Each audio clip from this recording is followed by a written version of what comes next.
Okay, here it is. The Pavoni lever, the 2 switch, the most epic machine there is. And let's go ahead and have some fun with this one. I've redone this one time already. And then here's some of my others. Of course, the famous Misty Blue, most copied machine ever done. That's my pride and joy.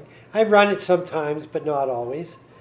And it's been really a great machine and super fun to do. And then I made the Doctor Who when I was in a mood, so that was really fun. Had a lot of little things. And then I made the Goddess, which is a great machine too. So those were kind of the theme machines. But I'm really back into kind of sticking classic and basic, beauty and simplicity. So this one was originally from '79, and I had redone it to myself in 2018. So let's get it prepared. And you can see it has the old cap element, the beloved cap, and we're going to go ahead and take that off. This one has the little ringlets instead of the slide-on spade connectors. So we're just loosening those up. And you can see there's a little damage on that heating element. I'm not sure if it's water coming around the edge or whatever, but let's go ahead and pop it off. We're going to do the most important part when you do this is getting that boiler secured so it doesn't move around too much. Yeah, I've tried a few ways, and people devise all kinds of ways. This is a simple way at home. You can just go to the hardware store with your brew head, find one of these little L brackets that has the holes in about the same or close to the same place, and get the thickest metal one you can. And those work really good. I made some plates that I drilled holes and a few others that work good, but you know what? These work great, and I ended up using this all the time. So I just tighten it down with a couple of the same little bolts you use when you put your brew head on. These are Allen wrench ones, and I use a little rubber washer, actually the extra washer from the steam wand, just so it's tight, but it has a little give. Because if you're really tweaking on these, you can bend that mount for the brew head under the tank there if you're not careful. And I've done that a couple times. So let's go ahead. We're going to get my only tool I really bought designed necessarily, and that was this cap remover. It just saved a lot of trouble. I used the oil wrench. If you're using that, get the one with the straight edge. The rounded one doesn't work as well. I thought it would, but the straight edge one gouges in a little better. But you really have to tweak on these. And I just got a big breaker bar, so way to go. Let's see how tight this one is. I believe I had it off once before. I'm not sure if I painted this one without taking it apart, but let's go ahead and see if we can get this off. It doesn't seem to want to budge good. So we're going to do a little bit extra here. We're going to take that off before we create any damage. And we're going to get my handy dandy little torch. These are just the basic little torch. You can use them for creme brulees, all kinds of stuff, but it's a handy little thing, inexpensive, and yeah, works really good. So we're just going to heat it up around there just to see if we can get that gasket to loosen. And let's give it another try. I've had them pop right off this way, but this one's on there pretty good, so we're going to go to the next level of extremity, and that's to give it a couple smacks. A guy down at the machine shop is the one who just said sometimes you got to give it some smacks. Oops, watch out, Stevie. Hard but not brutal, firm but not too brutal, and on occasion I've been able to get into that little nub from that way, because you can kind of smack it. Maybe if you move it a little, you can put a mark to see if it actually moves, which I've done, but we're just wanting to kind of loosen it, get it a little bit free without damaging anything too much. Yeah, when things are loose, they wiggle a little, they absorb some of the shock. So here we go. We're going to go ahead and get the torch going again. All right, let's go ahead. We're going to do that same thing. We're going to heat it up. So we smacked it a few times. Let's just heat it up again. Give it a good heating. Get all around the edges there and try to get that gasket loose. And maybe the threads just, loosened a little bit. They're the fine threads, so they're pretty tight in there. I'm going to give it a good heating. I've done that freeze off like the guy talked about. That never worked at all. And you know what? You're not going to damage anything with one of these little torches. either. You're not going to melt the, unless you get right on them. If you're just going around like this, you're perfectly fine because that heating element is used to getting hot. So it's not that big a deal. There we go, keep going. And we're going to give this baby one more try here. Get out the Big Daddy tool. This thing saved a, if you're doing a lot of these, it's good to get this. If you just have one, you got to kind of judge it, whether you want to buy this tool. But there we go. Let's see. Let's get a good angle on it. There it went. All right. That little feeling is pretty darn good when you go, all right, we did it. So now it's going to come off. We're just going to spin this baby off. Success. That's probably the hardest thing. And I have destroyed a boiler one time, a couple of them almost, doing this and, learning how to do it. And the main thing, I never had the boiler hooked up the way I should have. But there we go. Worked again, works every time. And yeah, there it is. We popped that baby off. Now we have the little locking ring. Now this is the original one, which is kind of a little bit softer metal, so sometimes you can't really get them back on very well. And this one, I kind of moved it off with my fingers. It started going, but then it kind of, cross threads. So we're going to get this tool. I made this just out of PVC adapter. Super easy. You can really adapt these things. They work good. Look at that. So we're going to use this to get it off the last bit here because it did tighten up. There it goes.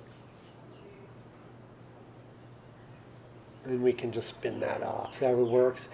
I cut these with a little piece of string. You just kind of line up where the notches would be.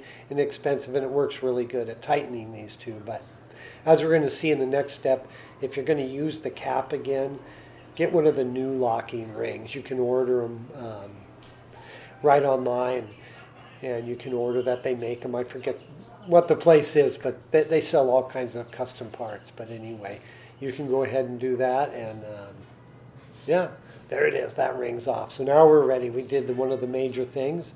So we'll go ahead and take this bottom off and unhook this and bring it out onto the deck here on the lanai, and we'll finish it up. So there's the original cap, and it has that marring, but it may have been that water was coming out rolling around the side rather than it leaking there because of what I can see. And that's what does happen, and it makes you think it's perhaps leaking from one of the stems, but it may be coming around. I'm not sure, but we're going to use this one, which is the brass tube, but it has the 3 screws to it. This one was on another machine, and I thought it was going bad, but it turned out actually it was just a bad wire after so I put the metal one on. So we're going to go ahead and you're going to get that old gasket out. This one is pretty good. Sometimes they can be a bear. This one popped right. And we're going to go ahead and get a new one. I have this one on hand. It's been around a little while, so it's a bit stiff, but that's it. You need one of these. And that's going to fit in there. Now it tucks under that little rim under there. So I'm just going to run a screwdriver through there, just see if there's any debris, not really gouging too hard, but there we go. Make sure that's clean. I might have decalcified this, but not now because where the gasket goes, it was clean underneath. So we'll go ahead and you just got to push these in. You're going to end up with a little nipple. This one, usually I have it going the other way, but this one kind of was a little more stubborn than most. So I just kind of work it in, and you're going to have that last bit that's hard. If you can get that to bend the other way towards, it's easier. And just slightly work it around with the edge there flat, and however you do it, just go slow. You don't want to gouge it, and just keep pushing it in. Sometimes it's good to soak these a little first, but that's not the way we did it. And there it goes. We're going to use the edge, and we're just going to tuck it in. You got to get it over into that little channel on the other side, and it'll do it. It gets a little stubborn at the end, and sometimes what I do too is I kind of push around the other edge to make sure it's tucked in that little channel, the little groove, firmly but not brutal. There you go, and then we'll see if we can get that last bit. It's almost there, so just go. It'll go in. You'll freak out a little bit, but you'll get it in there. And I just Kept working this. I was worried I was going to make a little mar in it where it wouldn't seal, but there we go. You just keep pushing, and then just working it in like that using the flat, and there we go. It'll pop in. And just make sure it's tucked under that little rim. Yeah, it looks pretty good. Really didn't get any gouges. That's the important part. And there we are. All right, pretty successful. So now we'll be able to use this. We have the brass one. I like the brass a lot better, and this one's still working good. Well, we'll find out. I thought it was, having trouble on the smaller heating element, but I don't think it was, because when I replaced it, I realized inside we had a bad wire. So, and these are the two different ones. The old one that'll be really hard to get on, but you can order a new one of those and have it set. And I forget the guy's website, but he machines those, and you really want one if you're going to put that cap on. Get a new one of those, definitely. And I have this adapter that's for the 3-hole one here, so let's go ahead and we're going to get the bottom back on. We're back out at the bench. We got the boiler back on. We're going to tighten that down and get ready to do our next step. So we're back here again, and just make sure that's tight, pretty good mounted, and we're going to see if we can get this base on straight. That's always kind of the whole issue, is getting that base straight on there, right? Oh gosh. So here we are, we're tightened. And we have this nice red base. It's in great shape, and this is going to be good. We got our 2 little spacer gaskets, one onto the boiler. We didn't forget that. That's always important. Then the base, and then one more, and then the tightening unit there. And there we go. Let's get this. The fine threaded can be really hard to get threading sometimes. Yeah, so just get it moving.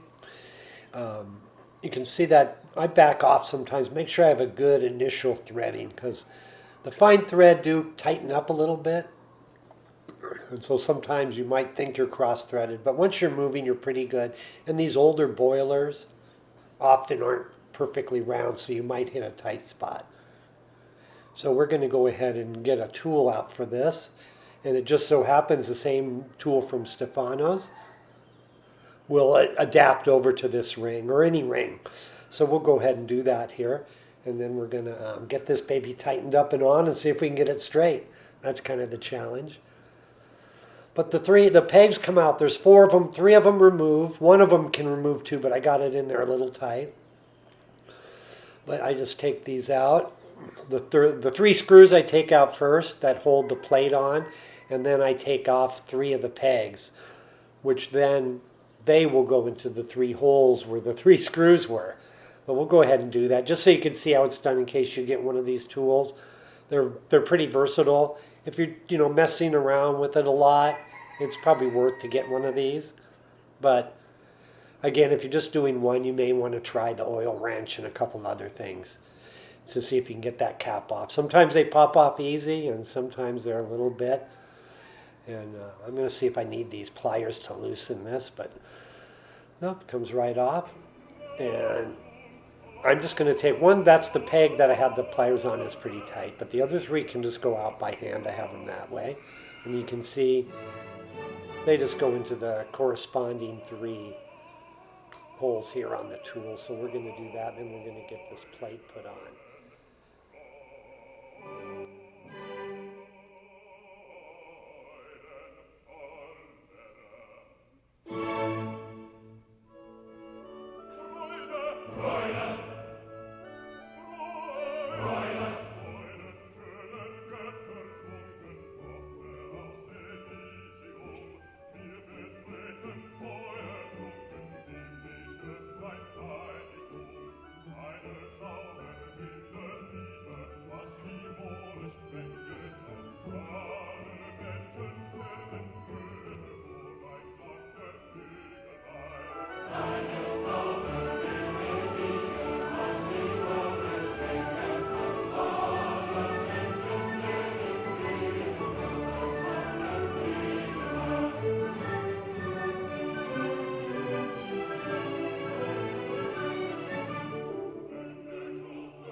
There we go. Tightened up. You can see there, sometimes on these fine threads, it's a little tight as you go, so you have to be ready for that. And let's give it its last pretty good pull there. Hopefully the base will stay straight when we do that.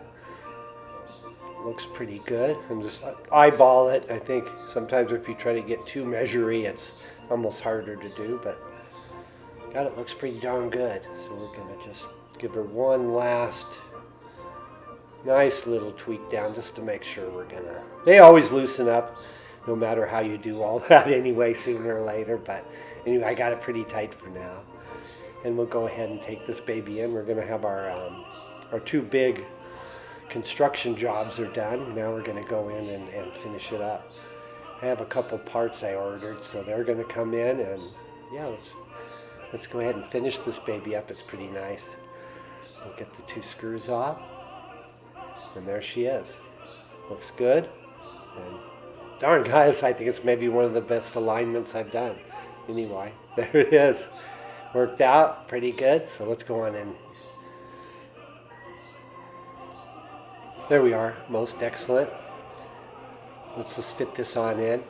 Now we're going to the screw-in one, the old brass, but with the 3 screws. And on this one, I'm using 3 Allen wrench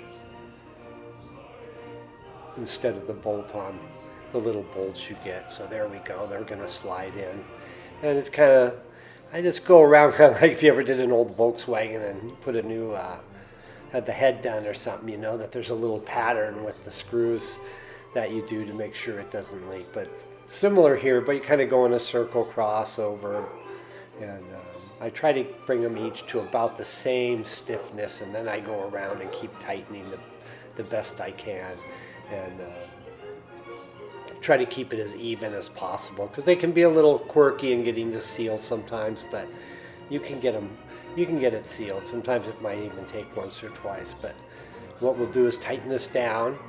And then I'm going to do a leak test. What I like to do is fill it with water and let it sit for a few hours, even overnight, and then just see if there's any drips, rather than assembling it and see when you heat it up if water sprays out. So we'll go ahead and fill up the boiler, and we'll let this rest for a while, and then I'm going to check it here. Let's see if we see anything underneath there. I don't know. Then we're going to do that leak test. Okay. A few hours. Let's see. Yeah, see, there's a little drip. Darn, I hate to see that. But we'll rectify that. We're going to retighten it. Sometimes I even loosen it and spin it a little and then retighten it. But there we go. We're going to give it another test. Let it sit a few hours, and there we go. Success. It's dry. So we got that sealed up. That's an important part. And, you know, the last test will be when we actually turn on the boiler and give her a test run. Make sure when it heats up it doesn't fly out and spurt in there. So let's go. Well, let's pop a switch. And this is a new switch. They were on sale on Amazon. I bought a few, so hopefully they'll work out good. And go ahead and get the fuse. This is a furnace fuse. There's one of our street chickens out there. And yeah, that's one of the old style furnace fuses. You can still find them. Usually at the parts sites they say they're discontinued or not available, but you can order those now. Maybe I'll put the part number. It's changed over the years down in the stuff. But there we go. I'll go ahead and pop the brew head on. I didn't do new gaskets because it was working pretty good, I believe. And if it doesn't wind up function great, we'll do a gasket set after this. But I am going to put a new gasket there between the boiler and brew head. I'm going to go ahead and just tighten these up. I know people are always talking about adjusting these, but there's really, I don't know what they adjust. There's 2 screws and the holes, it just fits right in there. It really doesn't have a lot of play or move around a lot, but what everyone likes to do. And I'm just using a swivel. Sometimes a little wrench is easier, but I'm just showing an example of how you can use a socket, but you may need a swivel because of the way the housing is on the brew head. May not let you get a fit in there easy, good, and you don't want to strip out that little bolt. There we are, looking good. Now we're going to get the old-fashioned steam wand. So we're going to go ahead and put that on there pretty easy. There's not much to that part of it, except the little tip may need to be cleaned out or taken off and cleaned sometimes, but we'll go ahead and get that on. I have my handy dandy bag of wrenches, and the bag's actually some tent material from Britain in World War II. It's still epic. I had some pieces from these old tent and pant material, and I sewed them just into those bags, and they've been going for years. But anyway, that's another story. And here we go. Let's see what I ordered up here from Stefano's. This is where I got some of I needed a couple little parts. And I wanted to go with the newer bottom, even though for a long time I liked the old rubber bottom. But we're all wearing out, and you know, sometimes you can go ahead and spray a little clear varnish or something like that, clear coat on them, and get them to last and let them dry well. But I'm going to the plastic one because this is a newer base, so I ordered a new plastic base. The feet used to come with them. Now you got to pay an extra $11 or $6 or whatever it is. And so I got those too, because you kind of need the little feet. I guess you could get some little discs or something and put them in there too, but it's almost the same by the time you do all this. So let's see what else we got. I know I ordered another heating element gasket, so I have one on hand because I used mine. So just in case I need one, I have it already. We're going with the new red logo, a little sticker type. And there's the feet, and what else? Oh, and then I got one of the original strain reliefs, just to do it that way with the cord. And so here we go. I'll bring the cord through. You don't need to see every little thing. You know how to do your electronics. But what I did is I got one of my other machines with the same style of element, even though it's a stainless steel one. But I copied the wiring that way and just go over it. And I'm just using high temp appliance wire.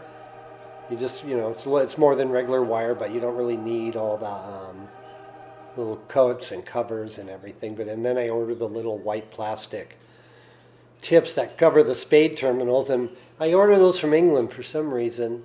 You just can't get them in the United States. Maybe someone knows where you get them, but I always end up getting one on eBay and ordering them for England and just ordering a big bag of them every now and then. But they're nice. And here's one thing with these, the fuses, the furnace fuse, you may need to go ahead and bend the tabs a little. Just don't do it back and forth or you're going to make them break, but you may need to bend them a little flatter with the bottom. And the way I do it, I do one direction, one the other. And sometimes you find them both the same, but I think initially that's what they did too. So, and then I had all my little wire segments pre-made by just copying the other machine. There we go, make sure they're on. So it's coming out pretty good. It looks good. I'm using all white because that's what I had left. I had black and white for a while, but I used up the black. But you know, it doesn't matter because you know if you're tracking this, you know any electronics. I don't know a lot, but enough. And you don't really need them two different colors. And it kind of looks cool all white like that and pure. And then on the power cord, I just did a little male spade to a female spade too, instead of having the power cord go right into the fuse. I made a little segment there, you see, just so you can disconnect it if you want to do the cord or something a little easier and all that. I'm just going to bend that other tab down on the furnace fuse, and then we'll go ahead and copy it up. There we go, looks pretty good. Now I'm going to go over that again too, and let's go ahead and I'll just check each wire with the other machine and make sure they're right. It's easy enough to kind of flip something around, but it's no problem. We'll just check it in one more time. Kind of fun. Everything looks good. We got a new switch. We got all new wires pretty much. We got a new fuse. We have a classic brass heating element that's still working. Let's go ahead and what I do on this one with the grounding wire is I just set it over the center screw and then screw it down. It's probably not the perfect way, but that's the way I did it, and there we go. That's all working. The light's coming on. So we'll go to step 2. We're going to fill it up with water, and we'll give it a test. And we'll make sure that heating element sits, because Now we'll have it under heat with hot and cold and make sure that it doesn't leak that way. Because if we would have not done the cold water test, we would have found a leak now and said, oh darn it. But anyhow, all right, it's warming up. We have the sticker to put on, and you can see there's some La Pavoni pins. I have a new red pin that's going to be out too on the Etsy site, so you can see that right here on YouTube. You can link over and help us by getting a pin. That's just how we're trying to make a little extra money for retirement, actually. So yeah, if you buy a pin, it's really helps. And plus, they're pretty cool. I had the Misty Blue, and I had Doctor Who, and now we're going to have just a classic red, which I think everyone will really enjoy. There we go. So we got it up to, you can see by the dial, it went to full pressure. We turned down. It all looks good. Steaming coming out good. Pop a tray. It's holding steady pressure on one. When that element was on the other machine, it tended to get too cool, so I was a little worried, but the element tested good, so it turned out that it was just that wire, so that was advantageous in this case, and we'll go ahead and give it its inaugural pull.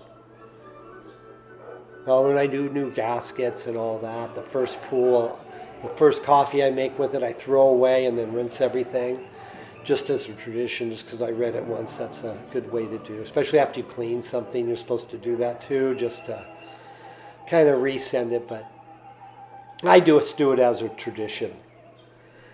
There it is.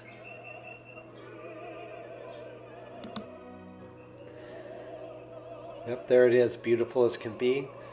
And coming out with that, not too much crema, just the right amount. And God, I love these two switches, especially from like 79 to 83. They had the old steam wand. You have the brass element. Sometimes there are caps, sometimes these new with the 3 tabs, but God, it's the epic machine.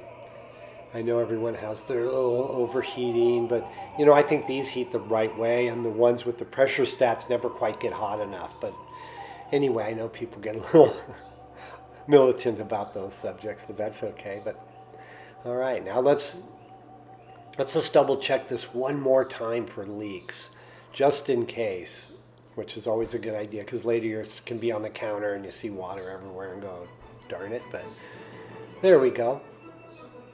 We'll put that back on. Now we got to get the sticker. You want to get that straight too. It's kind of like the base. The base you can remove, but once you kind of do the sticker, and the adhesive behind them isn't that great. They're not going to stick well, so I just use a little super glue, just a light amount. Less is more. Try to get it as thin as possible, and not get too tricky there. They stick to everything. Then you have the thing on your cheek or something. There we go. So we're all ready. Put the top on the glue just in case you don't boof and send it spilling. Commit and go. There we go. Straight. If you wait too long, sometimes you keep going off, but there we go. I think I did good on this one too. We're really in alignment. Yeah, voila, there she is. We did it. Check it out. So it's just a classic red machine, looking perfect. We're gonna put her on the cart right now, and we'll make a couple coffees. One on the old green machine. There it is. Got the green machine going and the newly assembled red machine, both working really good. We're doing a double-handed pull. We had steamed some milk. You don't need to watch everyone steam milk, but yeah, there she is, working good. And I may do some gaskets in the near future, but yeah, God, it's working great. It was a big success. And there we are. Now we're going to have 2 lattes out here and a piece of cake on the deck. Thanks a lot for watching through. Yeah, and there she is. We did it again. Wait till the next one. We're going to do some really epic stuff.